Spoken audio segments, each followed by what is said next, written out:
soda, maden suyu. Balkan köftesi iki şekil yapılıyor. Biz en eskisini dedelerin, ninelerin yaptığı zamankini yapıyoruz. Daha sonra zaman içinde ikinci şekli gelişmiş. O da çok güzel. Belki bir gün onu da yaparız. Bir şişe soda, 4 tane sarımsak orta boy. Şu 2 tane yer açıp 3. Şöyle 4 tane sarımsağı hemen sodanın içine. Bakın sarımsak ezicim çok iyi olduğu için rahatım. Eğer çok iyi değilse sarımsak eziciniz mutlaka rendeleyin. Bir kaşık yardımıyla bütün sarımsakları içine alıyorum. Başında bekliyorum. Kaynamaya başladığı anda son bir kez karıştırıyorum ve altını kısıyorum. Altını kıstıktan sonra 8-9 dakika yavaş yavaş pişmesine izin vermenizi istiyorum. Tam 7-8 dakika sonra istediğim gibi sarımsakların suyuyla bütünleştiğini görüyorum. Sarımsaklı suyu soğuması için köşeye alıyorum. Mutlaka soğuk olmalı.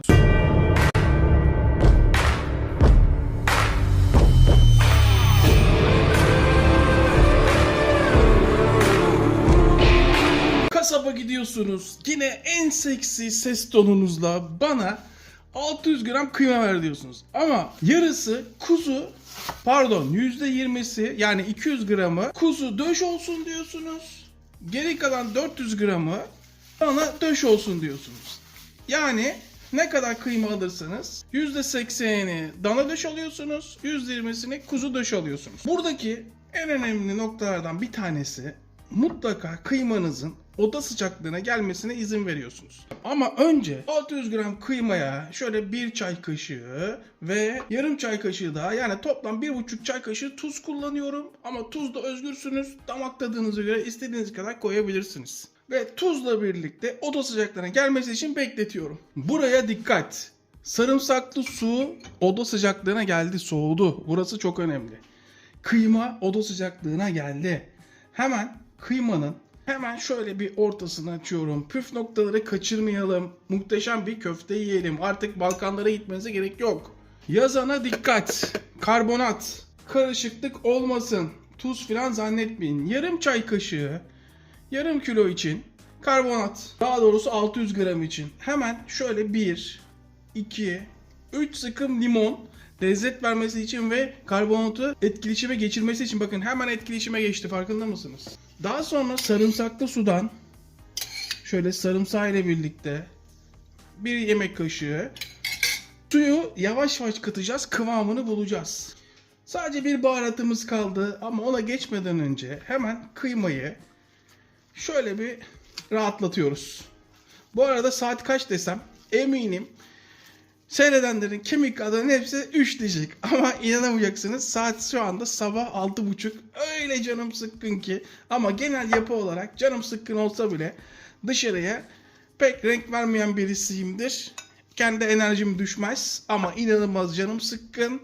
Canım sıkkın olunca da mutfağa girer yemek yaparım. Genel bir karıştırdıktan sonra son baharatını atalım. 1 çay kaşığının 3'te 2'si kadar karabiber. Ama isteyen daha da azaltabilir. Tuzla karabiber tamamen size kalmış durumda. Kıyma elime yapışıyor, görüyor musunuz? Kıyma elime yapıştığı için bak şimdi 1 2 3 yemek kaşığı daha karbonat sarımsaklı su kullanıyorum. Devam ediyorum. Oradaki tek silahım çok iyi yoğurmak. Bunda ne ekmek var ne soğan var. Muhteşem bir cevabı yapıyoruz. Balkan köftesi yapıyoruz. Yoğurdukça bak yine yapışmaya başladı, görüyor musunuz? Diyor ki Koray biraz daha su istiyorum diyor. Ortasını açıyorum. Devam ediyorum. 1 2 3 ne oldu? 6-7 yemek kaşığı sodalı sarımsak kullandım. Farkında mısınız? Devam ediyorum. Yaparken anlayacaksınız. Yapısı inanılmaz değişiyor köftenin. Şunu yapan bana dua edecek. Koray biz daha önce bir tarif görmemiştik. Sodalı sarımsak. Birebir çok eski bir tarif yapıyoruz. Köfteyi iyice yoğurmaya devam ediyorum. Benim için önemli olan köftenin macun gibi olması. Bakıyorum elime yapışıyor mu? Bak artık elime yapışmıyor. Esasında tamam gibi ama işimi şansa bırakmıyorum. Şöyle 1 2 yemek kaşığı daha atıyorum. Bence artık suyu yeterli. Sodalı suyu. Elinize aldığınız zaman çok cıvık olmamalı. Toplam 10 dakika yoğuruyorum. Tamam mı? 10 dakika yoğuruyorum. 10 dakika. Ve köfteyi artık vura vura yoğurmaya devam ediyorum. İçindeki havayı alıyorum. Kendine gelmesine izin veriyorum. Ve en sinir olduğumda bunu düşünüyorum. Hatta bu tarifi yapma nedenim sabah 6.30'da.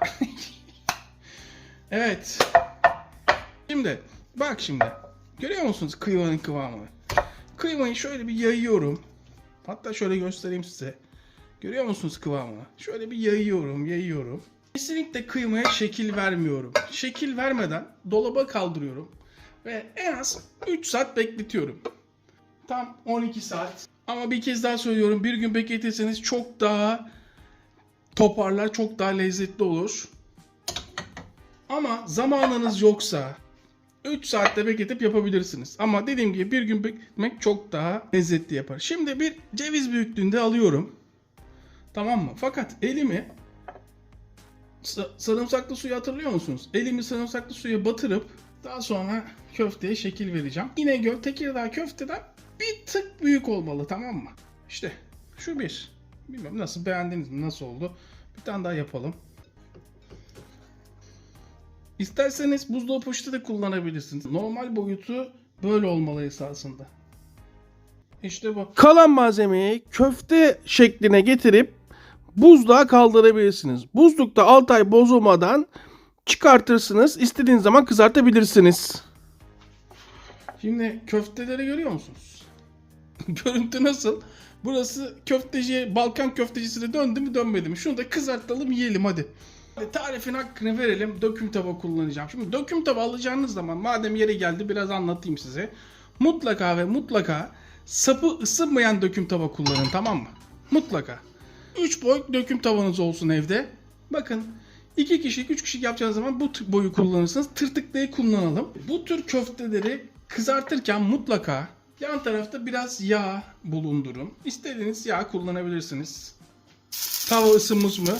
Hokus pokus ısınmış. Bu tür köftelerde hem daha rahat kızartabilmek için hem de daha kızartırken performans alabilmek için yağ şöyle bir yanlarını değdirmenizi, bir tur attırmanızı tavsiye ederim. Aynen böyle. Şimdi bakın en yüksek ateşteyiz. Dikkat edin. Devam.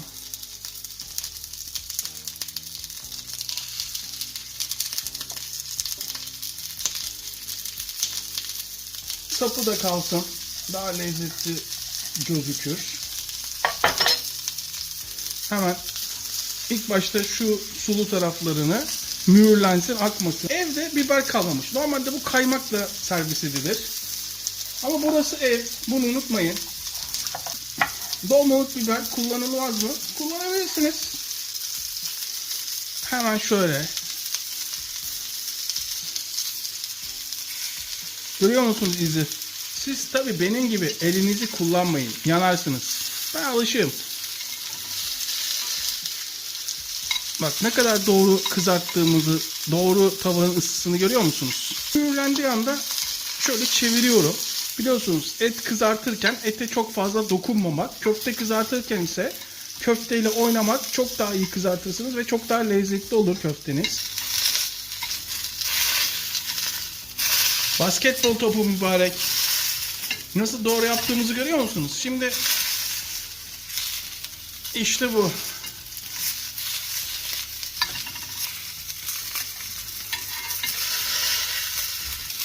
Sabahın 7'sinde manyak gibi köfte kızart. Ve sabahın 7'sinde köfte kızart.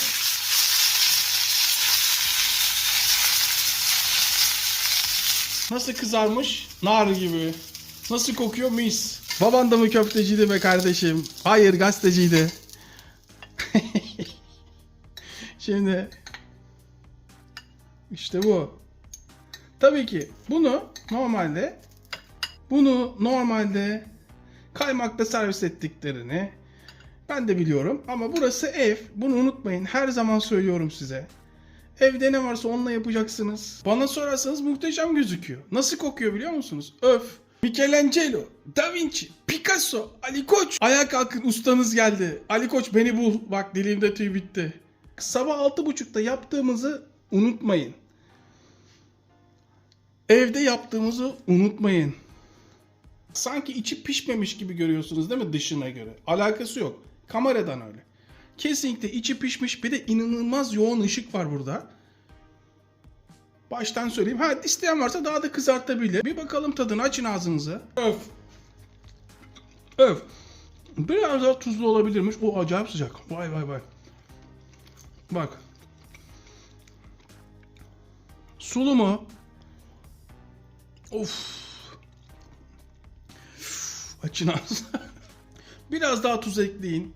Biraz tuzu az olmuş. Kendime ufak bir eleştiri. Ama yediğiniz zaman diyeceksiniz ki Koray, Balkan ülkesinde yiyenler bile diyecek ki gerçekten bak döküm tavada yaptığın kömür görmemesine rağmen bu kadar nasıl lezzetli oldu Koray diye kendinize şaşıracaksınız. Açın ağzınızı. Çok iyi. Bak güzel olmamış. Çok iyi olmuş. Vay, biber direniyor. Açın ağzınızı. Mutlaka yapın. İş yeriniz varsa iş yerinizde deneyin. Müşterinize satın. Hakkımı yemeyin. Benden bahsedin. İzleyip abone olan vicdansızlar. Sizi unuttuğumu zannetmeyin. Hepimize ne sağlık. Tekrar herkese selamlar.